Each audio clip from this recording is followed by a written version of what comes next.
আশা করছি তোমরা এগুলো দেখে বুঝতেই পারছো আর কি আমি কী রান্না করে তোমাদের দেখাবো। চলুন আজকে রান্না আমি শুরু করি। তো প্রথমে আমি এখানে কড়াইটা গরম হতে দিয়েছি ঠিক লো ফ্লেমে, আর এখানে আমি ডেকচিতে দিয়েছি জলটা গরম হতে। এটা মিডিয়াম টু লো ফ্লেমেই আছে। তো আজকে আমি যে চালটা নিয়েছি, এখানে ফ্রাইড রাইসের যে চালটা নিয়েছি না, সেই চালটা কিন্তু ফ্রাইড রাইসের চাল নয়, বাড়িতে একটা বাঁশকাঠি চাল ছিল, সেই চালটাকেই আজকে আমি ফ্রাইড রাইস বানাবো। চলুন তাহলে চালটাকে আমরা ধুয়ে নিই এখন।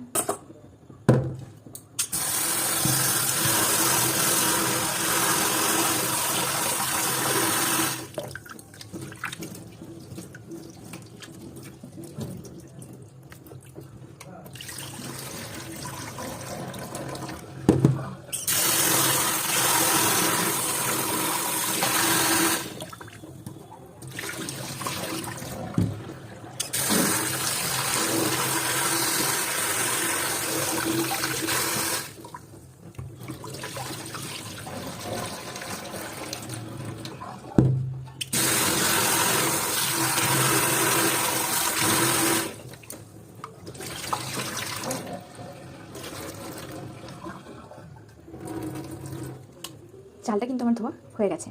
এখন কিন্তু গরম জলটাতে আমি এই গোটা মশলাগুলো দিয়ে দেবো। দেখুন ফ্রাইড রাইস কিন্তু সবাই রান্না করে যার পদ্ধতি যেরকম, যে যেরকম পদ্ধতিতে বানায়। আর এখানে কড়াই কিন্তু আমি তেলটা গরম করে নিচ্ছি। আর এই গরম মশলাগুলো দেওয়ার পর আমি এখানে 2 চামচ মতো তেল দেবো। তেলটা দিলাম এই কারণেই, কারণ তেলটা দেওয়ার জন্য ভাতগুলো কিন্তু ঝরঝরে হবে।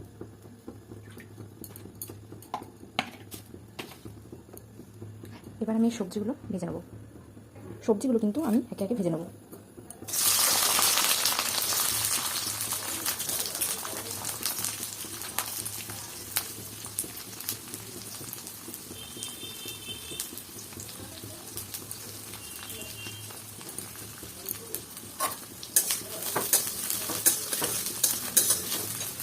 আমি কিন্তু ফ্লেমটা একটুখানি বাড়িয়ে দেবো।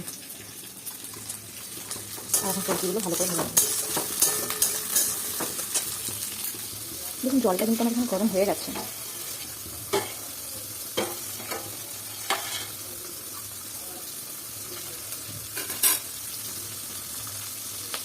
এবার আমার কাছে যে চালগুলো ছিল সেখানে ফেলে দেবো। ব্যাস চালটা ফেলে দেওয়া হয়ে গেছে। এখন আমি এটা নেড়ে দেবো। খুব সহজেই কিন্তু এভাবে বাড়িতে আপনারা কোনো ভয় ছাড়া রাইসটাকে বানিয়ে নেবেন। এখন দেখুন ফ্রাইড রাইসে যে যতটা পরিমাণ মিষ্টি খাবেন ঠিক ততটা পরিমাণ মিষ্টি এখানে দেবেন। আর এটাকে ব্লেন্ডারে ভালো করে গ্রাইন্ডারে ভালো করে নেবেন। সবজিগুলো দেখুন ভাজা হচ্ছে। দেখুন এরপর কিন্তু আমার পরের সবজি বিনস, এটাকেও আমি দিয়ে দেবো।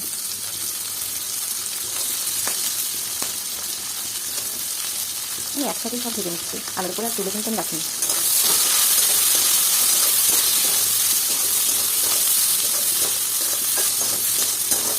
এবার কিন্তু আমি গাজরটাও দিয়ে দেবো।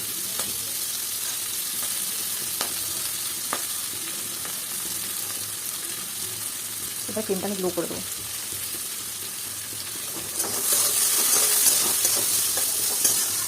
ক্যাপসিকামটা না কাঁচা থাকলে আমার বাড়িতে একটু টেস্টটা কমই লাগে তাদের, তাই একটুখানি ভেজে নিয়েছি। ব্যাস এটাকে আমি কিন্তু বেশি ভাজবো না, এটা আধ ভাজা হলেই নামিয়ে দেবো। যেহেতু আমি জিনিসটা এখানে ভালোভাবে ক্যাপসিকামটা ভেজে নিয়েছিলাম। এখানে সাজিরাটাকে কিন্তু আমি এই চিনির সাথে গুঁড়ো করবো। সরি ভুল বললাম, এখানে কিন্তু এটা সামরিচ, সাজিরা নয়। সাজিরাটা আমি গরম জলের সাথে দিয়ে দিয়েছি। এটাকে আমি এবারে মিক্সি করে নেবো। এটা কিন্তু ভুলে গেলে চলবে না, এটা কিন্তু মাঝে মাঝে নাড়তে হবে তোমাকে। এটা আমি সেট করে নিয়েছি, এটাকে ভালোভাবে আমি এখন বেটে নেব। এই দেখুন চিনির গুঁড়ো কিন্তু আমার রেডি। এদিকে এটাও কিন্তু ভাজা হচ্ছে আস্তে আস্তে, ভাজা হোক। ফ্রাইড রাইস বানানো কিন্তু খুবই সোজা।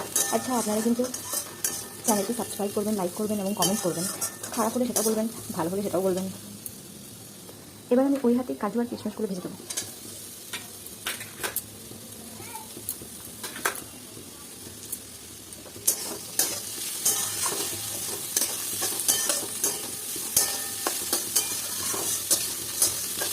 আপনারা চাইলে কিন্তু এগুলো আলাদা আলাদা করে ভাজতে পারেন, কিন্তু আমার এখানে আলাদা প্রয়োজন মনে হয়নি, আমি একসাথেই ভেজে নিচ্ছি।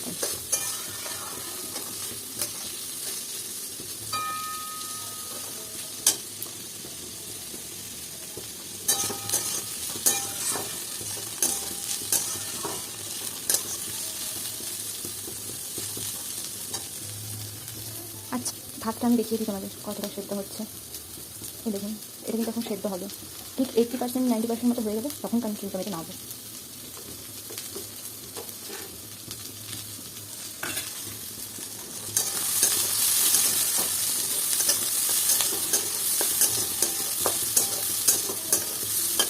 আচ্ছা, ইচ্ছে করলে অনেকে কিন্তু আমি দেখেছি কাজু আর কিশমিশটাকে ভাজেন না। তো যারা ভাজেন না তাদের ফ্লেভারটা কিন্তু অন্যরকম আছে। আসলে ফ্লেভারটা খুব একটা আমার ভালো পছন্দ হয় না, অনেকের পছন্দ হয় তাই সেভাবেই তারা করে। আমার কিন্তু এভাবে পছন্দ মনে হয় না। কাজু আর কিশমিশটাকে আমার কিন্তু ভেজে নিলে মনে হয় বেশি ভালো হয়। আরে কথায় কথায় তো একটা জিনিস ভুলে গেছি, এই ঘিটা রাখা ছিল ফ্রিজে, এবার এটা তো জমে গেছে, এখন তো আমার এখানে লাগবে ঘিটা। তো আমি এখন এটা নামিয়ে দিই যতটা গলে। ভাতটা দেখো এই অবধি কিন্তু আমার হয়ে গেছে। আমি তোমাদেরকে দেখিয়ে দিই কতটা পরিমাণ সেদ্ধ হয়েছে ভাতটা। ঠিক এভাবে কাটলে পড়ে যাবে। আর একটা দেখিয়ে দিই, এই দেখো এই অবধি কিন্তু হয়ে যাবে ভাতটা। বেশি নরম করবে না, বেশি নরম করলে না যখন তুমি এগুলো মিক্স করবে তখন কিন্তু লেগে যেতে পারে। তো এখানে আমি ভাতটা ছাড়ছিলাম, তার জন্য তোমাদেরকে দেখাতে পারিনি, এতটা গরম তো এটা, তো ঢালার সময় আমি জন্য তোমাদের দেখাতে পারিনি, যেহেতু আমি নিজেই ক্যামেরা করি আর নিজেই নিজের ভিডিও পোস্ট করি, তো ক্যামেরা ধরার মতো কেউ নেই। সেই কারণে আমি ভাতটা এটার থেকে এখানে ঢাললাম আর তারপরে তোমাদেরকে আমি দেখাচ্ছি। দেখো এই পরিমাণ কিন্তু ভাতটা হয়েছে। দেখিয়ে দিই নিচের চালটা একবার, দেখো একদম নরম কিন্তু হয়নি। এটাকে এবার ঠান্ডা করতে দেবো। আর এরকম ঝাঁঝরা কিন্তু বাড়িতে অবশ্যই দরকার, নাহলে কিন্তু ঠিকঠাক হয় না। দেখো এই হচ্ছে আমার গামলা, আমি কিন্তু এটাতেই ফ্রাইড রাইসটা মিক্স করবো। আমি গামলার নিচে একটুখানি তেল নিয়েছি আর এটাতে আমি এখন বুলিয়ে নেবো। আপনার সাথে ব্রাশও করতে পারেন, আমি আর ব্রাশটা নিলাম না।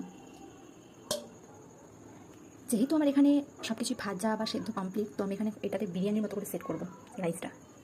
মিক্স করার পর আমি সেই ফাইনাল লুক তোমাদের দেখাতে চলেছি। দেখো সব কিন্তু একভাবে ব্যালেন্স করে আপনারা মিক্স করে দেবেন। ঘি দেবেন, যে ভাজা সবজিগুলো ছিল সেগুলো দেবেন, রাইসের চালটা সেদ্ধ আপনাদের দেখালাম। ব্যাস এগুলো সব পরপর মিক্স করে নিন, আর মিষ্টিটা আর নুনটা একটু দেখে নেবেন, ব্যাস দিয়ে দিন, তারপর হয়ে যাবে সেদ্ধ। আপনারা পারলে জলে কিন্তু নুনটা দিয়ে দিতে পারেন, কিন্তু অনেকটা লাগবে, কিন্তু এই যে জল জল হবে ভাতটা সেটা হবে না। Thanks for watching, tata.